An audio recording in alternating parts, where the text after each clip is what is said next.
जी। अस्सलाम वालेकुम।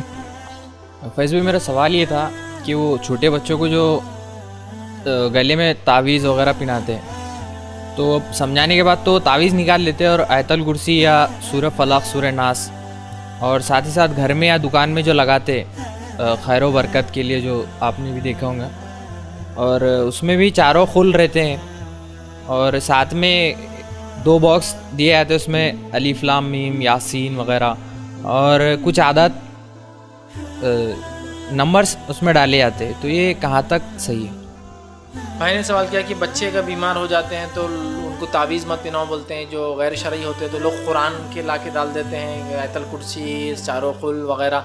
घर में भी दुकान में भी खैर बरकत के लिए आयतल कुर्सी, हिर्फ मक़तात और कुछ आदात नंबर्स, जो कि वो कहते हैं सूरों के अबजद फॉर्म है। अबजद फॉर्म मतलब सूरों को न्यूमेरिकल्स में चेंज कर देते हैं। ये कहाँ तक दोस्तों? देखिए, सबसे पहली चीज़ कि बच्चों को कोई मसला हो, बीमारी, जैसा हमेशा बच्चा रात में डर के उठ रहा हो, बच्चा रात में उठ के बातें कर रहा हो, बच्चा उठ के रात में अबनॉर्मल को हरकत कर रहा हूँ, बच्चे के गाल फूल जाते ना, क्या बोलते, गाल फूकी बोलते, कुछ तो हो जाता है, गाल फूल जाते हो, वो हो जाए, ये सब के लिए आपको सूरह फलक सूरह नास दे दिया गया है। मैंने देखा एक सांप को गाल फूल जाते तो क्या करते मालूम? आप ले जाते, घास ले जाना उनके, पता नहीं घास की बकरियाँ शायद ज़्यादा है उनके पास, घास ले जाते वो लूसन, और वो घास को ऐसा घुमाते और इलाज हो जाता। अरे सूरह फलक सूरह नास पढ़ के आपके पास है ना, मैं बोल रहा हूँ ना, खजाना घर में है, लेकिन भिखारी को रहता ना, भीख मांगने की आदत पड़ गई तो खजाना होते भीख मांगते रहता हूँ।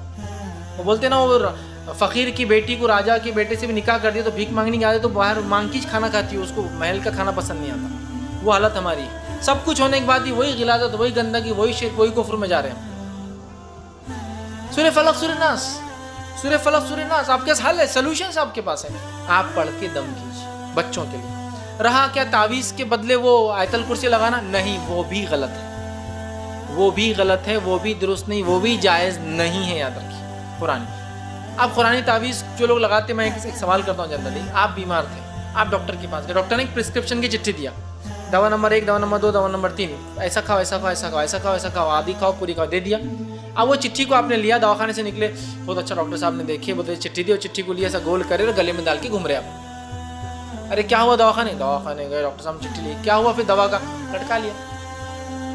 तो आप क्या बोलेंगे ऐसे पेशेंट को? अहमक है ना, बेवकूफ़ है, दवा खाने के लिए होती, लटकाने के लिए होती।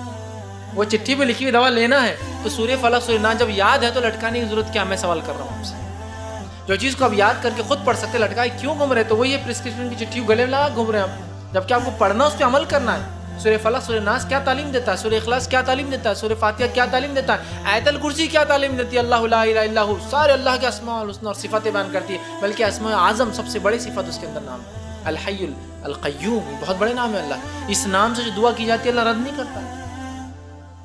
देखिए आप, अस्माए आज़म जिसको कहते हैं, आपने की हदीस, जिसने अस्माए आज़म से दुआ कर लिया अल्लाह रद्द ही नहीं करता उसको। अल्लाहु ला इलाहा इल्ला हुवल हय्युल क़य्यूम, बहुत बड़ी बात। ये सब छोड़ के हम गले में लटका के घूम रहे हैं, दुरुस्त नहीं। अब रहा मामला दुकान और मकान की खैर बरकत, चारों खुल लगाना, ये दुरुस्त नहीं है, सहाबा से ताबईन से किसी से साबित नहीं। जो आते हैं रोज़ पढ़ के दम कीजिए, अपने आप पे काफ़ी है। रहा मामला वो हुर्फ़ मुख़त्तात खैर व बरकत लटकाना, मैं कहता हूँ जो कंपनी बनाती है, जो बेचारा बेचता है, उसके घर में खैर व बरकत आज तक नहीं आई।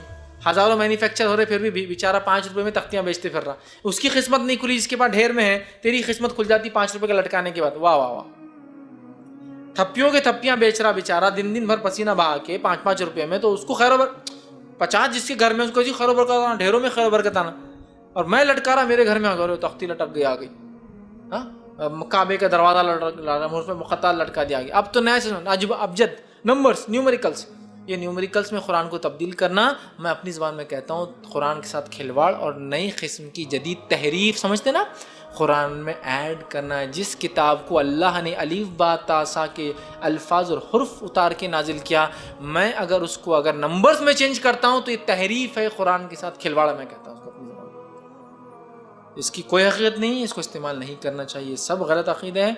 लिहाजा आप अल्लाह से दुआएं करें, पढ़कर दम करें। ये तरीक़ा आपके पास, ये लगाना, चिपकाना, ठोकना, इस तरह से खैर व बरकत के लिए सहाबा, ताबईन, तबे ताबईन, सलफ़ सालिहीन, इमाम जिनको मानने का दावा करते, किसी से भी साबित नहीं है।